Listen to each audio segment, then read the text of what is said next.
The Hackettstown Free Public Library and the Sussex County Library are happy to present Be Mortgage Ready with Josette D'Ambrosio. So Josette has over 20 years in the mortgage lending space. She has had experience working with a credit union, independent brokers, and over a decade at one of the largest big banks on the #1 performing New York sales team. She's here to present the program for you, so take it away, Josette. Thanks, Jerry.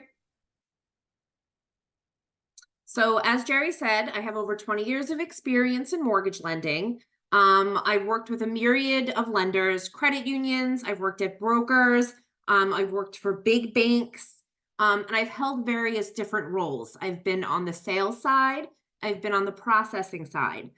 Those are two of the different sides that you would encounter when taking out a mortgage. So I have worked in both spaces. So I have extensive knowledge for sales and with processing. So that's just a quick little background on me. And when you're applying for a mortgage, there's a lot of different terminology that you will hear. It can be confusing. And if you're not versed in what these things mean, it can sort of just seem like someone's double talking you.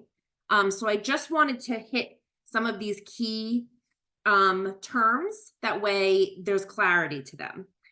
So we'll start with DTI, which is your debt to income ratio.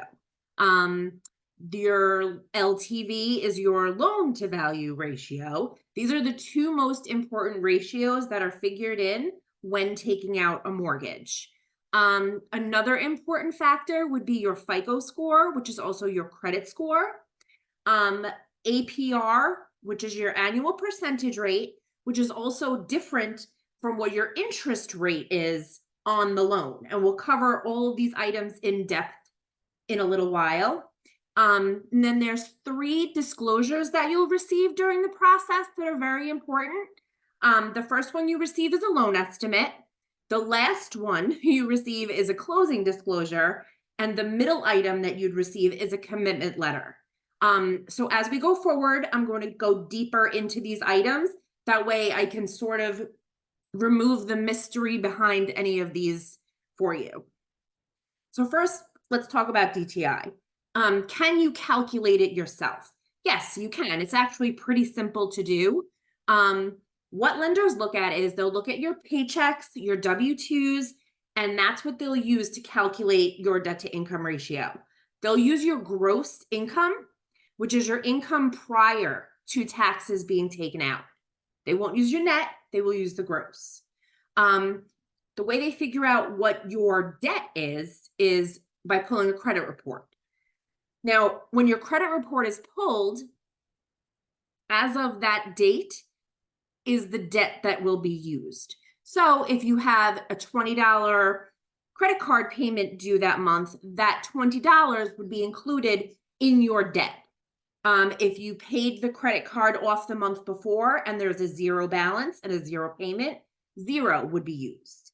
So these two items against each other is what's used to calculate a debt to income ratio.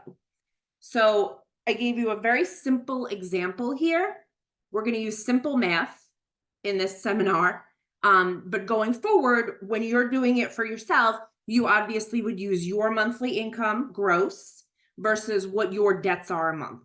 And these are debts that are on your credit report. So I'm not referring to your lighting bill or your cable bill or your gym membership. I'm talking about credit cards, mortgages, your rent might be included, car payments, things like that. So very simply, I used $5,000 a month in income versus a $1,700 a month debt. If you divided these numbers, your DTI would be 34, which is a good number. Most lenders want to see 36 and under. That's like the golden number. Some lenders will use a higher number, but most want to see about 36. The next item that we're going to talk about is loan to value. Can you estimate your own loan to value? Yes, it's easier to do with a purchase as opposed to a refinance. And that's because usually with a purchase, your property value that you're purchasing what it's listed at is very close to what that property will be appraised at, providing the realtor has priced it correctly and it's going to sell quickly. For a refinance, what you would want to do is you'd want to look up current sales in your area. You want to make sure that the property is very comparable to yours. If you have a 2-bedroom, 2-bathroom, you can't compare that to a 5-bedroom, 3-bathroom. So you want to look at comparable properties that have sold in your area, preferably within a 2-mile radius. And once you do that, you can see what those prices have been, and then you can safely estimate what your property would be worth if being appraised. But again, for a purchase, you can use the purchase price to calculate what your loan to value would be. So let's say your property is worth $100,000 and you're taking out an $80,000 loan, that would be 80% loan to value. So that's very simple. Okay, can you know what your credit score is prior to having the bank pull it for you? Yes. Excuse me. When you do apply for a mortgage, any lender is required to send you a credit score disclosure. I believe it's within 3 to 5 days of running your credit. That would be mailed to you, and it will outline what your credit scores are.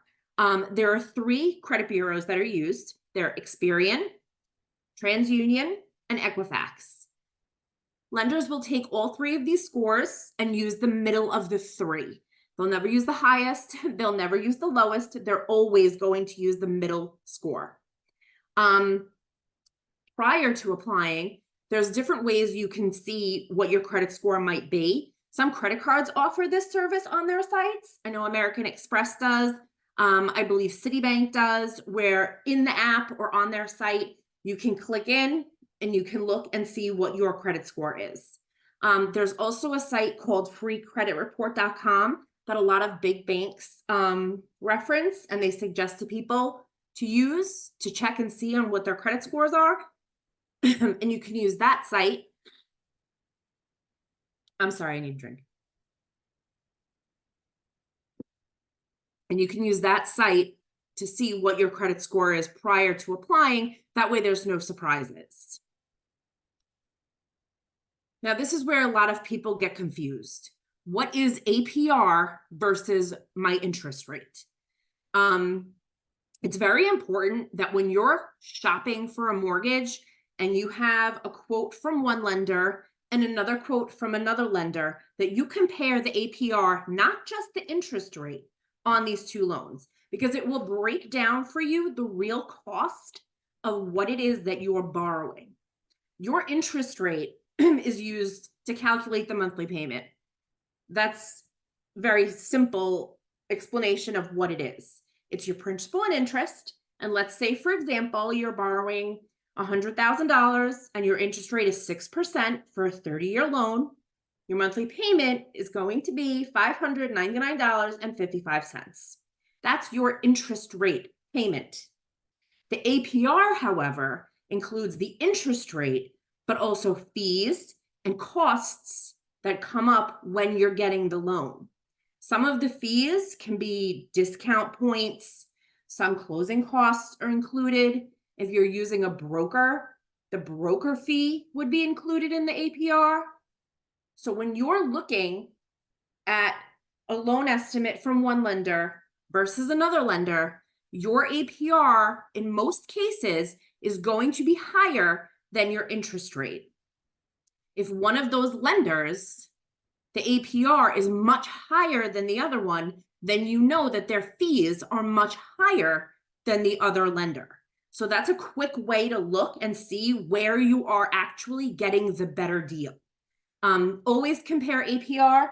Interest rate, is interest rate. It's a market rate. It is something that, is typically very similar across the board.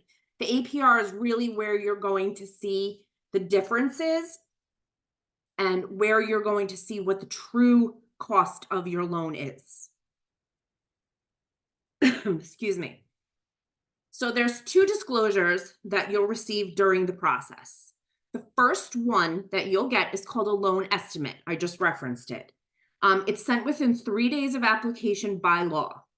It contains your rate, your APR, what your payment's going to be, and the closing cost details. Now, it's a loan estimate for a reason. It's early in the process. Again, it's sent within 3 days of your application. At this point, most lenders have not locked in your rate. Most lenders have not seen all of your documentation, and things can change once they have all of your paperwork, your credit report, and prior to locking your rate. So that's why this is called an estimate. It will have all of this pertinent information for you where you can compare and contrast with other lenders. But again, this is something that can change. Now, the closing disclosure is sent at least 3 days prior to your closing. So you'll have 3 days to review it. This document has all the final numbers. It will be exactly what you will see at the closing table. Nothing on it should change. If something does change in your loan prior to closing, after you've received a closing disclosure, you are required by law to have received a new one, again, within 3 days prior to the closing. So obviously, your closing would then get pushed out if you needed a new closing disclosure sent. But this closing disclosure, again, will have your rate, your APR, your payment, and all the closing cost details. That way you'll be able to see everything itemized. You'll be able to ask any questions that you have, and you'll be able to know exactly what you're going to see at your closing. Now, the item that you'll receive in between the loan estimate and the closing disclosure is a commitment letter. Now, a lot of borrowers, when they receive their commitment letter, they think, oh, I'm done. No, you're not done. A commitment letter is just a letter from the lender letting you know we are committed to doing your loan, providing you can give us XYZ. Now, what is XYZ? XYZ can be a number of things. It could be an additional pay stub. It could be they want to know what this large deposit you made on February 10th was. Did you get married? Is that what this large deposit was? Was this a gift? Any question that an underwriter has after reviewing your initial documentation will be on this commitment letter. Commitment letters have expiration dates. An expiration date on it is typically based on the documentation that you've already supplied. So let's say you've given them pay stubs and bank statements. Those are only good for typically 45 days. So let's say you gave them a May 1st pay stub. By June 15th, that commitment letter is no longer good. You'd have to submit a new pay stub to have the date on the commitment letter extended. The reason why this is the case is because during the process, if you lose your job, maybe you make a large payment for something out of your bank account, everything has to be up to date with the lender so they know that they have the most recent information. Once again, this document does not mean your loan is cleared for closing. It just means that your loan is approved pending the items that are being requested. Best practices for this: ask questions. If you don't understand something on there that's being asked for, utilize your salesperson. They are your go-between between yourself and the underwriter who's reviewing your documentation. A good loan officer will take that commitment letter, email it to you along with a list of items that are needed in layman's terms. They'll make it very simple for you to understand what you need, when they need it by, and why they need it. So I would follow what your loan officer requests of you. And again, if you don't understand, ask questions. They are there to help you. That's what sales is for. Now, what are lenders looking for in your documentation? The main thing that they're looking for is your ability to repay the loan. Can this person repay the money that we're lending them, which is your income? Next is they're going to look at your credit history. Do you have a positive credit history? Do you have evidence that you've been making payments towards any creditor that you've had previous? They're going to look at your savings profile. They're going to look at your bank statements versus your income and make sure that a certain percentage of your income has been saved. There have been numerous loans that I've been involved in where someone was a high earner, yet their bank statements did not reflect what the underwriter was expecting to see in the bank statement saved based on their level of income. A lot of times this can be fixed or explained to an underwriter basically by explaining, a recent raise, a recent promotion. Perhaps you received, some medical news and you had to make a large payment previously. There are ways to explain this to an underwriter where they'll become more comfortable with your savings profile. But again, they're looking to see that you have a history of being able to save funds and be responsible with your money. Which leads us to the next item, reserves. Some loans require that you have a certain amount of reserves in the bank. Now, what is reserves? Reserves is months of mortgage payments in the bank post-closing. So once you close, how many months of mortgage can you pay if you were not depositing any money? Some lenders want to see 2 months. Some lenders might go as far as 24 months based on the type of loan you're taking out. Some lenders require no reserves. So this is just something to keep in mind when you're shopping, is to ask your loan officer, your salesperson, does this loan require reserves? They're also going to look at your current housing pay history. Now, if you have a mortgage presently, that's going to be on your credit report, so that's easy. If you rent, this is something that would have to be obtained typically by you. If you rent from a management company, most of them have websites where you can print out a pay history, which is also easy. However, if you rent from an individual and not a company, you would need to supply cleared rent checks to show that they were cleared and they were not late. The only thing that could be possibly tricky within that is that if you paid your rent timely, however, your landlord does not deposit the check timely, in which case you might have to reach out to the landlord, the underwriter might have to reach out to the landlord and get clarification on why these checks were clearing late. Was it you paying late? Was it them depositing late?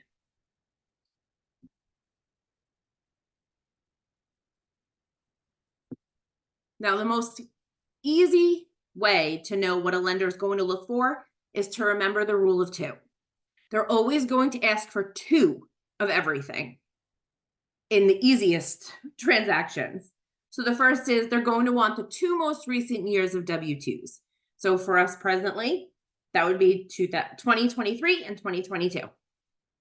They're going to want your 2 most recent pay stubs. They're going to want 2 most recent complete months of bank statements. Even if page 2, page 4, page 6 are blank, they want every page. If you receive paper statements in the mail, don't throw away the blank pages. The underwriter is going to want to see them. They'll also ask for your most recently quarterly statements from any retirement accounts you have, any investment accounts that are sent out quarterly. They'll want to see the most recent quarterly statement because that covers 3 months. Self-employed individuals, you're going to need to have 2 years of filed tax returns to supply. Personal and business.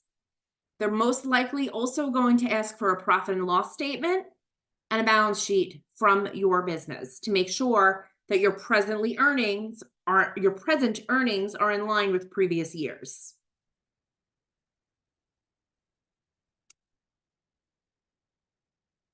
You're also going to have an appraisal done. Whether it's a purchase or a refinance, the banks are going to want to have the property appraised, which brings us back to loan to value. This is where they'll use a trusted source, their appraisers, to go out to your property, whether it's an interior or just an exterior appraisal. They'll come, they'll take photos of your property, and then they'll go around the neighborhood to the comparable sales, take photos of those sales, and then compare and come up with a value of the property. The cost of the appraisal, I'd say about 80% of the time is passed on to you, the borrower.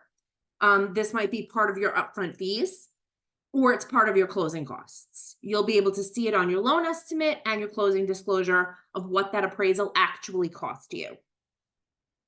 And once again, the value of your property is based primarily on what else has sold in your neighborhood that is comparable to your home. Again, if you live in a 2-bedroom, 2-bath, you can't say, you know, Mr. Jones up the block with his 6-bedroom, 3-bath house sold for $1 million. Why am I only 500,000? It's comparable. It's not comparable. You have to use properties that are like yours. Now, there's a certain number of things that you should not do while shopping for a mortgage or prior to shopping for a mortgage. When speaking to your loan officer the first time, don't overinflate your income. Don't overinflate your assets. There's nothing more detrimental to you than, saying, I make about 150 when you make 100,000, and then you receive a pre-approval based on your conversation that you cannot afford. Always be honest with your loan officers regarding your income and what you have in the bank. That's how they're going to give you the best and most accurate information on what you can afford. During the process, don't make any large purchases. Don't go out and purchase a car. Don't buy a new bed. Don't make large payments that would then be on your credit report, because then those payments are going to be factored into your DTI. Don't fall behind on any of your monthly payments. Keep paying your credit cards. Keep paying your car bill. As you move ahead in the process, again, some documentation is only good for 30 to 60 days. That includes a credit report. If your credit report expires, they will pull a new one. If now you have late payments, your rate can and most likely will change.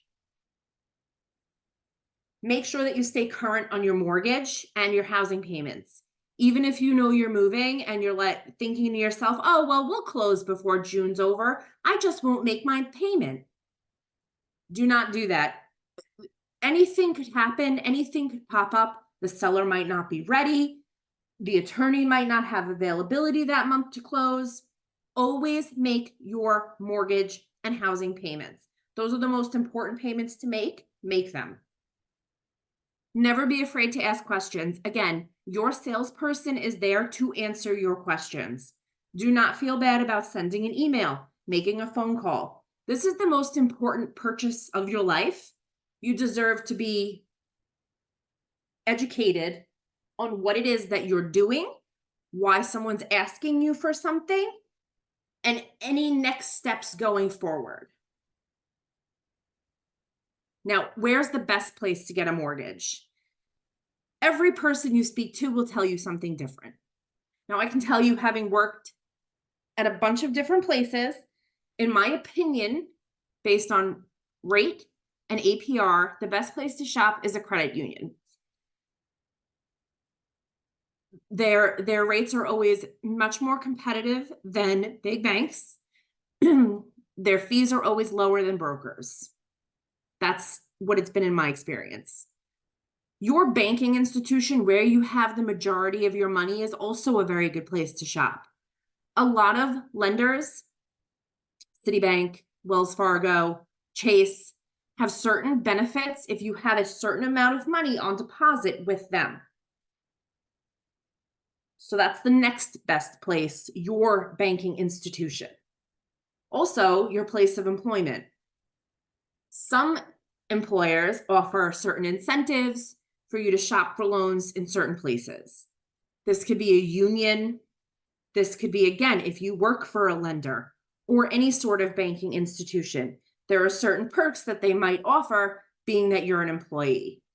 These are the 3 top places that I would start if I was looking. Does anyone have questions?